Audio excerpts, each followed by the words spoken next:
The sun was setting. Long shadows stretched across Vrindavan. Radha walked to the Yamuna river. She carried a clay pot. Her anklets jingled softly. She arrived at the river. Lots of women were there. They laughed and talked while they filled their pots. Radha saw him right away. He was different from the other boys. He had a playful smile and bright eyes. He leaned against a tree. His flute was tucked into his belt. Across the riverbank, their eyes met. Time stopped. Radha felt something new in her heart. She quickly looked away. Her cheeks felt warm. What was this feeling? She'd never felt it before. She peeked at the boy again. He was still looking at her. He smiled, a slow, secret smile. Radha's heart thumped.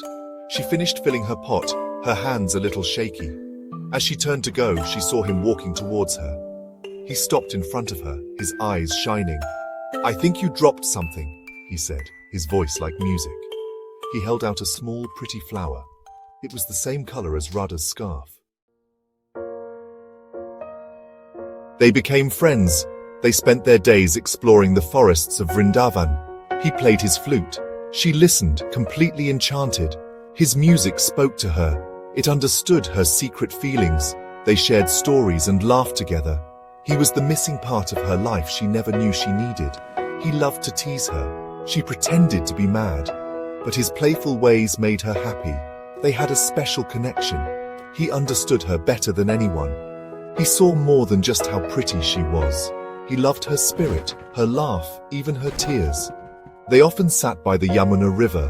The sunset painted the sky orange and purple. He would talk about the stars and the universe. She would listen closely. Sometimes he would catch her looking at him. He would ask, "What is it, Radha?" "Nothing," she would say, blushing. But he knew. He saw the love in her eyes, the same love he felt for her. They didn't need to talk. Their silence said everything. Their love was pure and sweet. But people started talking. They gossiped about how close Radha and Krishna were. They questioned their friendship. Their families, worried about what others thought, felt nervous. Radha and Krishna were warned. They couldn't meet as often. Stolen glances replaced their happy laughter.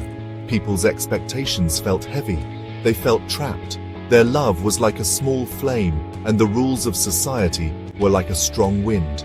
One evening, they met secretly in the forest. Tears ran down Radha's face. "What will we do, Krishna?" she cried.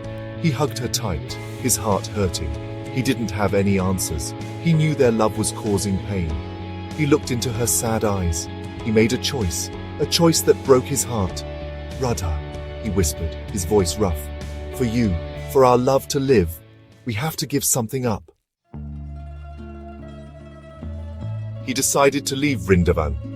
It was the hardest thing he ever did, but he knew it was the only way to keep their love safe. He left before the sun came up. He left a piece of himself behind. He left his Radha. Radha was heartbroken, but she understood. She knew he left because he loved her, not because he didn't want her. Their love wasn't about being together all the time. It was bigger than that. It was beyond time and place. She stayed in Vrindavan, but her heart lived in the music of his flute, in the sound of the leaves whispering his name. She saw him in the beauty of nature, in the innocent laughter of children. Their love became a famous story, a story about the eternal connection two souls can have, a reminder that true love has no limits. It lives on, in the whispers of the wind, in the flowing Yamuna river, in the heart of everyone who believes in their divine love.